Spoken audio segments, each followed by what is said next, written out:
Kami nga pala ay nagpunta sa Mount Arayat. Ito ay makikita sa Arayat, Pampanga. Bali ito ay major climb.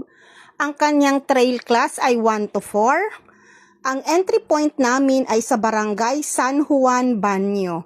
So ayan, ang difficulty level niya is 5/9. So major climb ito guys. Expect na mahirap itong climb na ito kasi puro siya assault. Ayan, from paanan ng bundok pa lang ang nipis ng hangin. Halos walang hangin. Nag-start nga pala kaming maglakad from 4:15 a.m. So, ayan. So, narating namin yung unang peak ng 8 a.m. So, bali, from jump start to peak ay 4 hours yung aming nilakbay. So, ayan, paakyat na kami dito sa video na ito. So, ayan, malapit na kami dito sa peak, sa Pinnacle Peak. Ayan, malapit na kami dito. So, itong trail na ito, guys, ay almost 90 degrees. So, talagang matarik talaga siya, guys.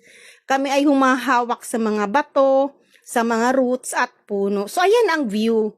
Pag ahon ninyo guys, yan ang makikita ninyong view. So, ang ganda ng kabundukan ng Mount Arayat kasi puno siya. Hindi siya mainit akyatin kasi marami siyang puno. So, ayan, nasa peak na kami niyan. Mainit dyan kasi dry na yung ibang puno. Wala ng mga dahon. So, ito ay pababa na kami. Papunta na kaming South Peak.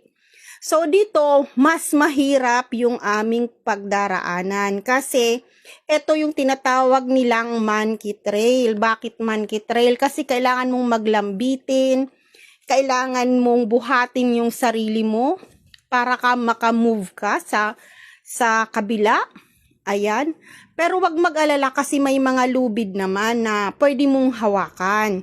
Yun nga lang, medyo mahirap kasi kaliwat kanan ay bangin. Kaya talagang mahirap siya. So, ayan, pababa na ako riyan sa monkey trail. So, swerte ko na lang kasi medyo mahaba yung aking legs. Hindi siya bitin. Pero kahit mahaba, ay ang hirap pa rin abutin kapag malalim yung aapakan. Talagang na-stretch yung mga ligaments natin dito. So, ayan siya, ganyan siya. So, dahan-dahan lang. Kahit papaano ay nakakausad tayo, at least sigurado tayo sa bawat hakbang natin. So ayan, hindi kami nagmamadali dito, kaya naman talaga naman matagal bago kami nakarating sa aming pupuntahan. So ayan, more on may mga lubid talaga dito na guide. Kahit papaano ay may mahahawakan ka pang balanse mo. So ayan siya guys, ito ang mas mahirap kasi yan ay kaliwat kanan bangin, kumbaga mali, kakaunti lang yung aapakan mo riyan na lupa at saka bato. So, ayan. Kaya dapat sigurado ka sa iyong bawat hakbang para wag kang maging kwento na lang. So, ayan. Kapag tiningnan mo yan sa kaliwat kanan na bangin ay napakalalim niya, guys. So, kailangan namin maglakad ng paatras. Kasi mas mabilis kapag paatras ka, lalo pat pag malalim yung iyong aapakan. Mas maganda yung paatras. So, ayan, nakarating na kami ng second peak sa South Peak.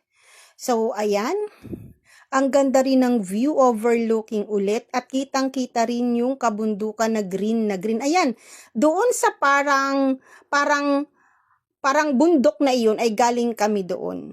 So, ayan, nandito na kami sa second peak, malapit nang matapos ang aming trail. At ang pagbaba namin ay sobrang init na sa kapatagan. Kung mahirap yung pag-akyat, mas mahirap yung pagbaba. Kasi kontrolado ang bawat hakbang mo at maapakan mo yung mga dry leaves, madulas siya. So ayan, malapit na naming matapos ang trail.